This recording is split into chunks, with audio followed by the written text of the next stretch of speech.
here, and we appreciate all the work that you're willing to do. There's only 29 of us on staff at any given time, so you're about half of our daily population here. Thank you so much for coming to help, because we couldn't do it without you. Today you'll be working on the homeless outreach program, where we'll be assembling kits that get distributed in the streets of Gary to real deal homeless.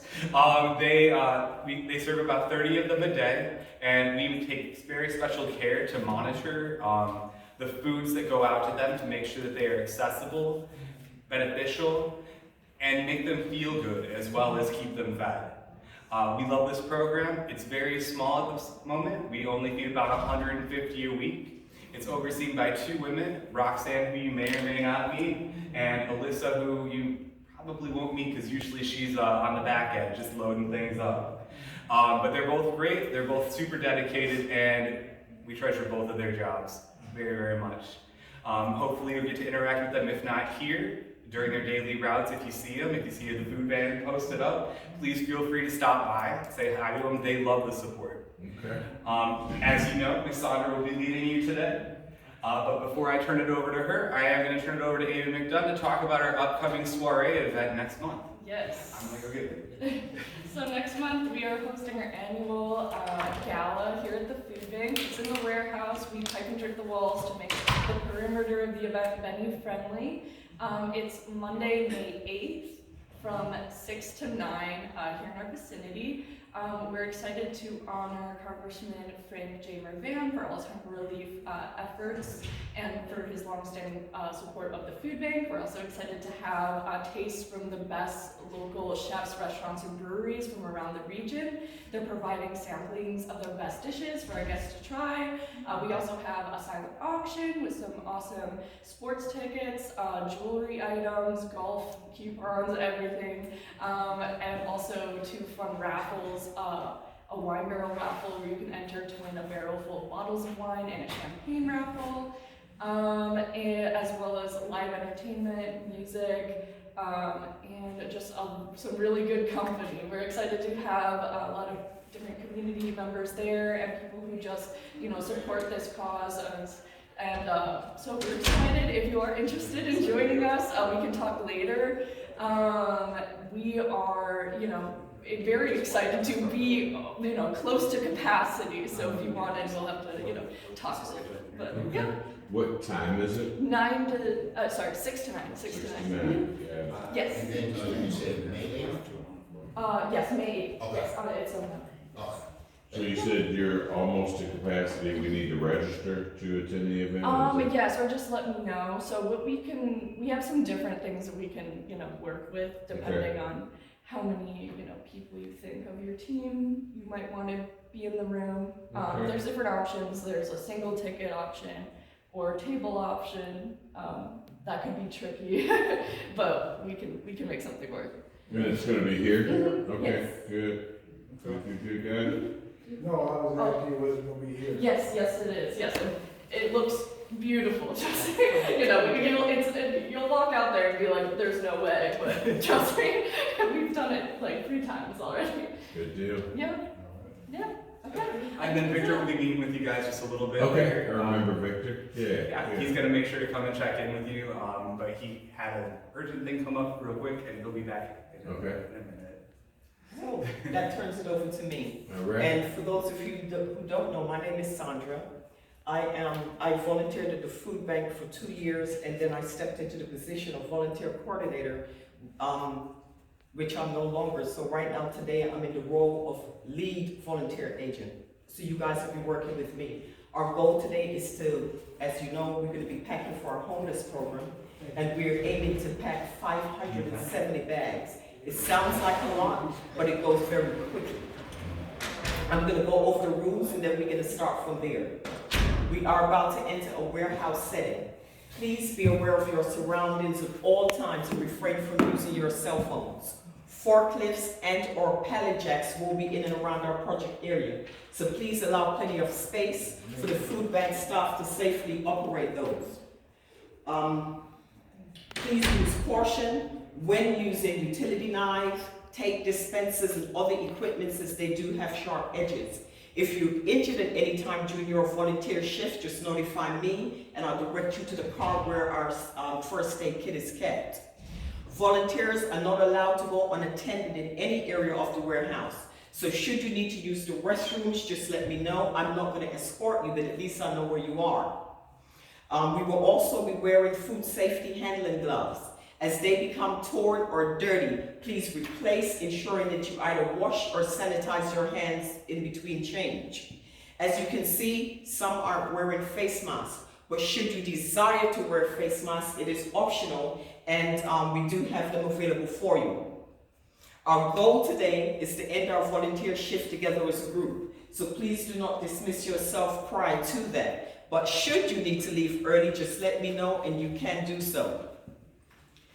Last but not least, the Food Bank of Northwest Indiana is a weapons-free facility. So should you have any weapons on your persons at this time, please store them safely in your vehicle. Do you guys have any questions for me before we proceed in? Okay, we're going to enter the warehouse. We're going to go through that door right there.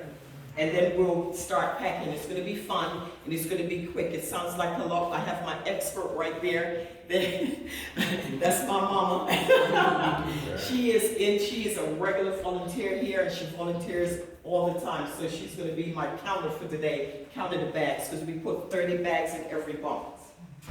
This is Victor, and he will take the floor right now. This is our VP, our president of the Food Bank of Northwest Indiana. Hi everybody, thanks for joining us. Thank you Mayor and team. We really appreciate you coming out to support us. We're really excited to have you in the house today. As I was saying earlier, we rely on our volunteers. We have anywhere between 6,000 and 7,000 volunteers that come and help us out each year. We only have 29 employees. We can't do the work that we do without the help of volunteers. But more importantly, I shouldn't say more importantly, equally as important is financial support. And I'm so excited that the City of Gary and Mayor Prince has identified community development block grant funding so that we can do some programming in the City of Gary specifically for our individuals experiencing homelessness.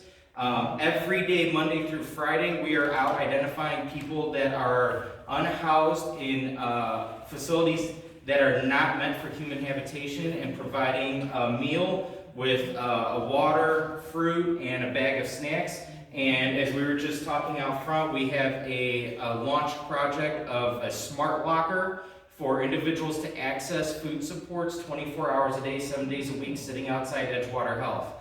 So their community center has a locker. The neighbors experiencing homelessness can access food at any time, and that food package is all easy to open products that don't need to be cooked. So we're trying to make this as easy as possible for our neighbors in need. And I know in the past we've also worked with the warming shelters in the winter to provide some food supports for individuals in need. And the great thing that we have is we have such a strong network of our food pantries and soup kitchens that are able to help our neighbors in the City of Gary that belong to our network. So do want to level set a little bit because sometimes people don't know what the food bank is. The easiest way to explain our core business is if you think of a food pantry as a grocery store and a soup kitchen as a restaurant, we're the supplier. Our biggest job is to go out and get food, whether that's donated or purchased product or government commodities, and then get it out to our partner agencies, those soup kitchens, food pantries in our community. We served Lake and Porter County last year. We distributed over 7 million pounds of food out of this facility. This is a 72,000 square foot warehouse.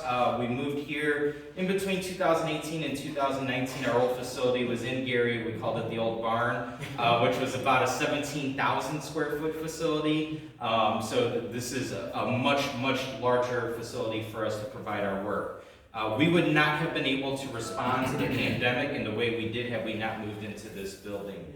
I'm not sure, Sandra, do you know which project we're working on today? We are working on the homeless, package for the homeless. Perfect, all right, great. So you're working on the project that is specifically going in Gary, so that's awesome, I appreciate that. But again, it's not just the money, it's not just the volunteerism, it's sharing our story and letting your friends and neighbors know that the demand has not gone down. We have not seen a decrease in demand for charitable food since March of 2020. We, prior to the pandemic, We're distributing food through our mobile distributions. Many of you are aware of those, that when we come up with a truck and we're just handing out food. We were doing that about twice a week, serving, give or take, maybe 2,000 to 4,000 individuals a month. Right now, we're still distributing 4 to 6 times a week, and we're serving between 10 and 12,000 people a month.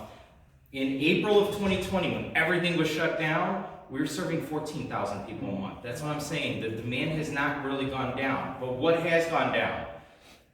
Federal supports have gone down. Financial supports have gone down. Volunteerism has gone down. So we are still here supporting our community, but we still need help.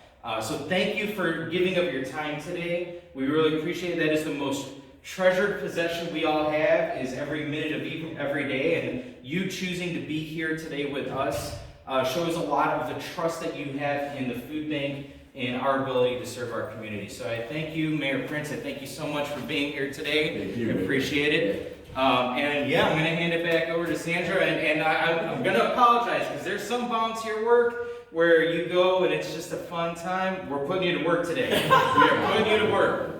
If I can say, I have to acknowledge Sandra here, right? She's the reason that all of these folks are here today, right? And so to that end, I don't know, have you had an opportunity to connect with Victor? I'd like you to connect with them.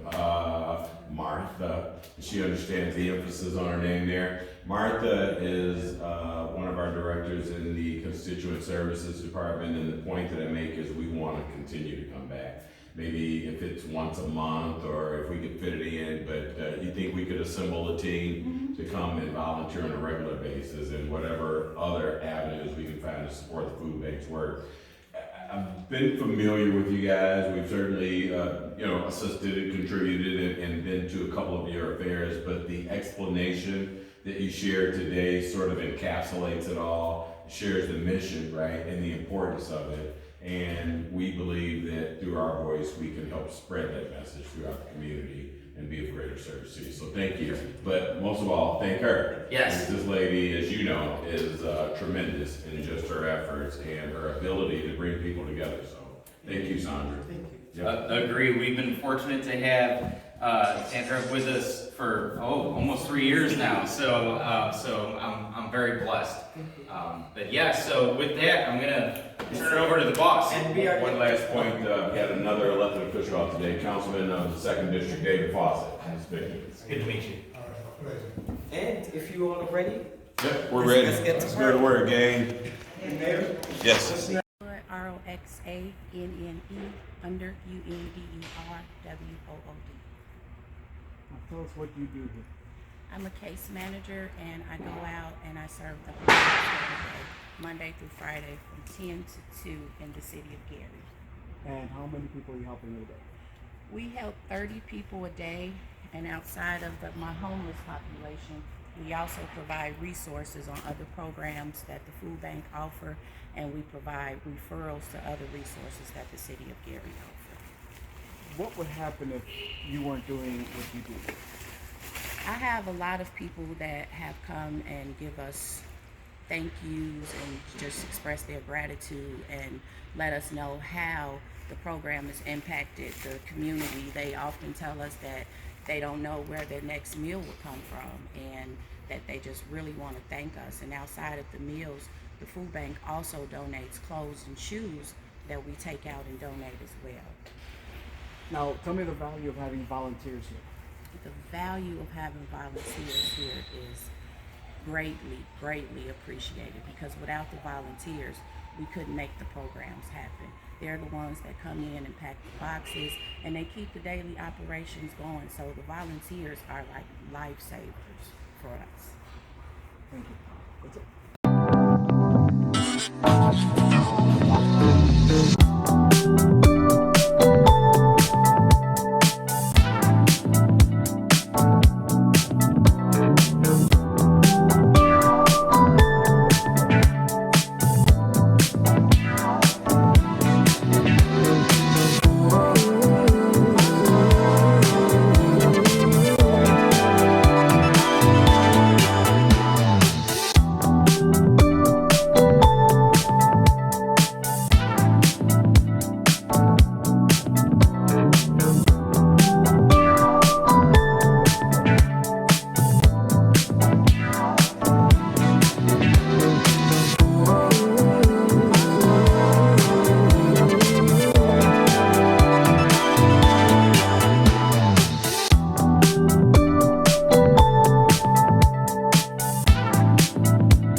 invested $425,000 into Faith Farm to help them rehabilitate their hoop houses, and more importantly, that building down the street is turning into a flash freezing facility. So the idea is that we'll be able to extend the useful life of the produce that Faith Farms is growing, and 20% of what they're growing is going to be donated back to the food bank. So we want to make sure that Pastor is still going to be self-sufficient and being able to sell their product, but 20% will come here to the food bank so we can continue to serve our community. We are also working on an additional $200,000 grant to extend that project. And I know Pastor's reached out, I think either at the city level or county level for ARPA funds as well. So we're looking to expand that. I just toured that building. It is looking fantastic. So I know once Pastor's ready to show that off, he'll be inviting you all. But just wanted to share another really cool, innovative project that we're working on in Gary. Okay, sounds good. So the $425,000 grant that comes specifically for the food bank, or awesome, Yeah. great work. Yeah. So we. I remember you announcing it last year, was it? Press conference. It was last year. That's right. I think in about 3 months we're going to be out of money already, and that was supposed to be a 3-year project. Wow. Okay. But the facility's looking great. Good. We're close. I'm hoping that by the end of the year he's going to have the flash freezing operational, Okay. so that we can get started on that. Sounds good. Yep.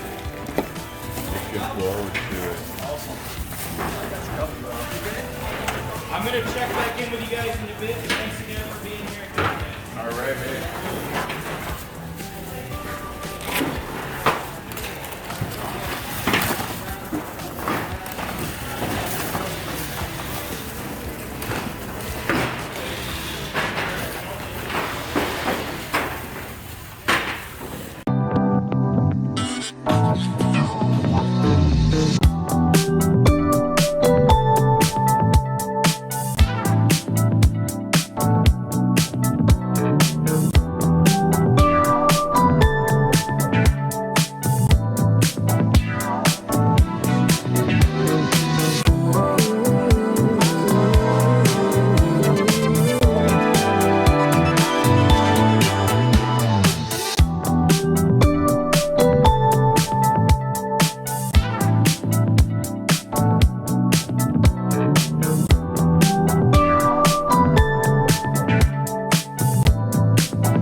If you started times 12, we needed 360 bags, and we just packed 360 bags in less than 2 hours. Thank you guys so much. As always, the Food Bank of Northwest Indiana could not do this work without our volunteers. That's true. If they don't come and pack, people don't eat, and it's not just here, it's all of the other programs that the food bank has. I thank you all so much.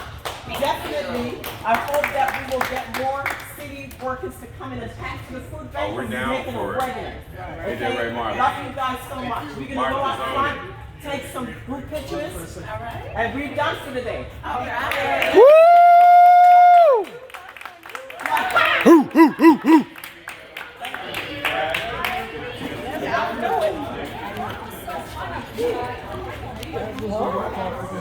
We appreciate your hard work, Councilman.